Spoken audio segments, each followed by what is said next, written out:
శుభకార్యాలకు పూజార్ల కోసం వెతుకుతున్నారా? ఇక నుండి అవసరం లేదు. పూజారీస్.com లో అతి తక్కువ ధరలకే పూజార్లను ముందే బుక్ చేసుకోండి. వెంటనే కాల్ చేయండి.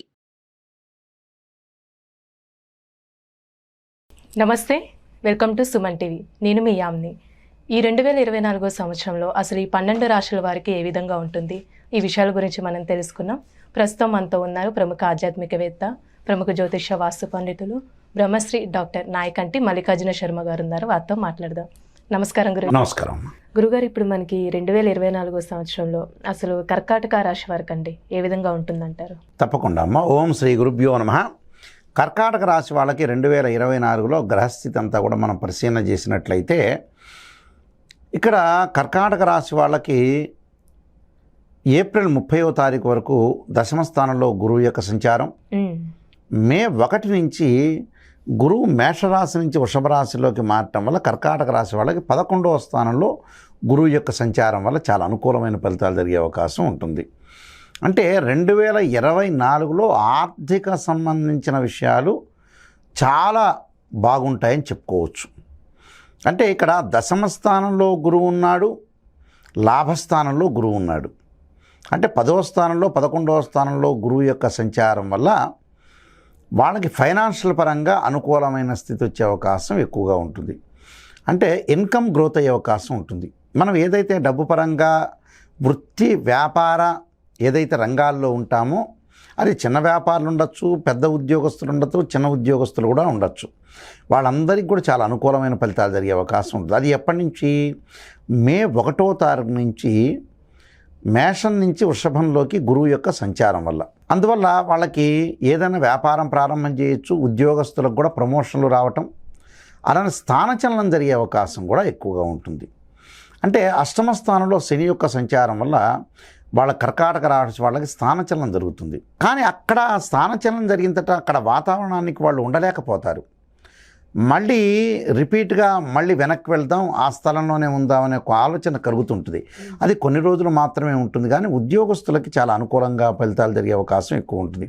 అంటే ధనపరంగా ఇబ్బందులు లేకుండా ఆర్థిక స్థితిగతులు అనేవి మెరుగుపడే అవకాశం ఖచ్చితంగా ఉంటుంది. దానితో పాటు ఏదైతే మిగతా గ్రహస్థితిని మనం పరిశీలన చేస్తే, తృతీయ స్థానంలో కేతు యొక్క సంచారం, అంటే 3వ స్థానంలో కేతు అనుకూలంగా ఉంటాడు. ఇక్కడ గురువు కూడా వాళ్ళకి మే 1వ తారీఖు నుంచి అనుకూలంగా ఉన్నాడు.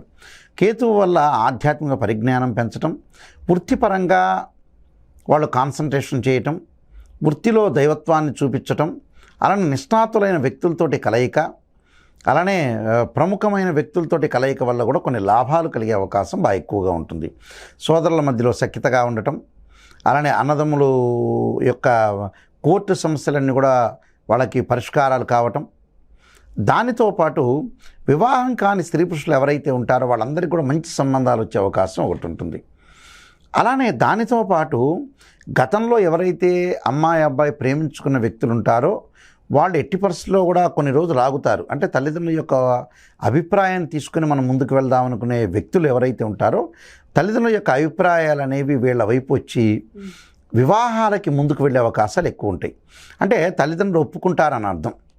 ఒప్పుకొని వీళ్ళ యొక్క వివాహాలు చేసే అవకాశాలు ఖచ్చితంగా ఉంటాయి. అలానే వివాహ సంబంధ బాంధవ్యాలు బాగా కలవటం, మంచి మిత్రులతోటి మంచి బంధువులతోటి కలయిక, ప్రయాణాల వల్ల లాభం కలగటం, బంగారు ఆభరణాలు కొనుగోలు చేసే అవకాశాలు బాగా ఎక్కువగా ఉంటాయి. ముఖ్యంగా ఈ కర్కాటక రాశి వాళ్ళకి 9వ స్థానం రాహు యొక్క సంచారం వల్ల కూడా ఏదో ఒక ఉద్యోగపరంగా కొన్ని మార్పులు సంభవించే అవకాశం ఒకటి ఉంటుంది. ఉద్యోగపరంగా మార్పులు అంటే ప్రమోషన్లు రావటం, అనుకూలమైన ఫలితాలు ఉండటం, ఉద్యోగులందరికీ కూడా చాలా మంచి బెటర్ లైఫ్ వచ్చే అవకాశాలు ఎక్కువ ఉంటాయి. భార్యాభర్తల యొక్క సఖ్యత బాగా ఎక్కువగా ఉండటం, వివాహ సంబంధ బాంధవ్యాలు కూడా బాగుంటాయి. అలానే ఆరోగ్యపరంగా కొద్దిగా వాళ్ళు శ్రద్ధ వహించటం చాలా మంచిది.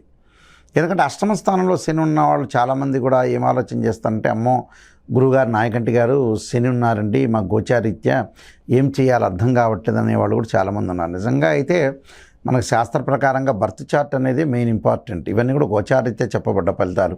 బర్త్ చార్ట్లో శని మహర్దశ, శని బాగుంటే ఇది ఈ పరిహారం ఇక్కడ ఈ శని ఏమి చేయలేడని అర్థం. అయినా కూడా మనం పరిహారం చేసుకోవటంలో తప్పు లేదు. భగవంతుడి యొక్క ఆరాధన చేయటం వల్ల కూడా మనకు మంచి జరిగే అవకాశం ఉంటుంది. అయితే ఇక్కడ అన్నిటికి కూడా ఆచితూచి అడుగు వేయటం చాలా మంచిది. అంటే ఏదైనా సరే ఈ సంవత్సరం అంతా కూడా కర్కాటక రాశి వాళ్ళకి చాలా అనుకూలంగా ఉంది. ప్రయాణాలు చేసేటప్పుడు అతి వేగంగా వెళ్లకుండా ఉండటం చాలా మంచిది. నదుల్లో సముద్రాల్లో కూడా జాగ్రత్తగా ఉండటం, ఆరోగ్యపరంగా ఏది చిన్న మార్పు వచ్చినా కూడా మనం దానికి సంబంధించిన పరిహారాన్ని డాక్టర్ని కన్సల్ట్ చేయటం, భగవంతుడి యొక్క ఆరాధన చేయడం చాలా మంచిది. మిగతా గ్రహాలన్నీ కూడా రవి, బుధ, కుజ, శుక్రగ్రహాలు మారుతూ ఉంటాయి.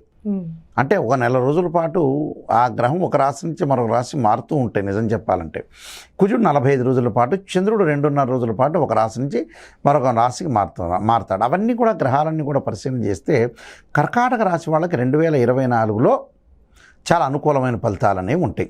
అంటే 70% వాళ్ళకి అనుకూలమైన ఫలితాలు జరిగే అవకాశం బాగా ఎక్కువగా ఉంటుంది. అంటే 70% బాగుంటుంది. కొంత ఆరోగ్యపరంగా వాళ్ళు కొంచెం శ్రద్ధ పెడితే చాలు. అలానే స్త్రీలకు కూడా అనుకున్న పనులు కావటం, అలానే భర్తకి తోడుగా ఉండాలని ఒక వ్యాపారం చేయటం, ఉద్యోగం చేసే అవకాశాలు ఎక్కువ ఉంటాయి. అలానే పిల్లలు, స్టూడెంట్స్ కూడా, విద్యార్థులకు కూడా శ్రద్ధ పెట్టి ముందుకు వెళ్తారు. రాజకీయ నాయకులకు కానీ సినిమా కళాకారులకు కూడా అనుకూలమైన ఫలితాలు ఉండటం, రాజకీయ పరంగా కూడా ముందుకు వెళ్ళే అవకాశం ఉంటుంది. వాళ్ళు ఏదైతే లక్ష్యాలు ఉంటాయో ఆ లక్ష్యాలను నెరవేర్చుకునే అవకాశం ఖచ్చితంగా ఉంటుంది. కొన్ని పరిహారాలు మనం చేసుకుంటే చాలు. అంటే ఈ రాశి వారికి ఎలాంటి పరిహారం చేయాలండి? వాళ్ళు తప్పకుండా పరిహారం చేయాల్సింది అంటే మానసికంగా ఆందోళన తగ్గటానికి చంద్రుడి యొక్క ఆరాధన చేయాలి. అంటే దదీశంక తుషారాభం క్షీరోదార్ణవ సంభవం నమామి శిశనం సోమం శంభురమకట భూషణం క్షీరపుత్రాయుధి అమృతతత్వాయుధీమే తన్నో చంద్ర ప్రచోదయాతని చంద్రగాయత్రి మంత్రాన్ని చేయటం. అలానే ఏదైనా ద్వాదశ జ్యోతిర్లింగాల్లో దర్శనం చేసి పరమేశ్వరుడికి అభిషేకం చేయటం, అలానే ఇంట్లో విష్ణు సహస్రనామ పారాయణం చేయటం వల్ల వాళ్ళకి మంచి సుఫలితాలు జరిగే అవకాశం ఖచ్చితంగా ఉంటుందమ్మా. చాలా చక్కగా తెలియజేశారు గురుగారు. ధన్యవాదాలు. నమస్కారం.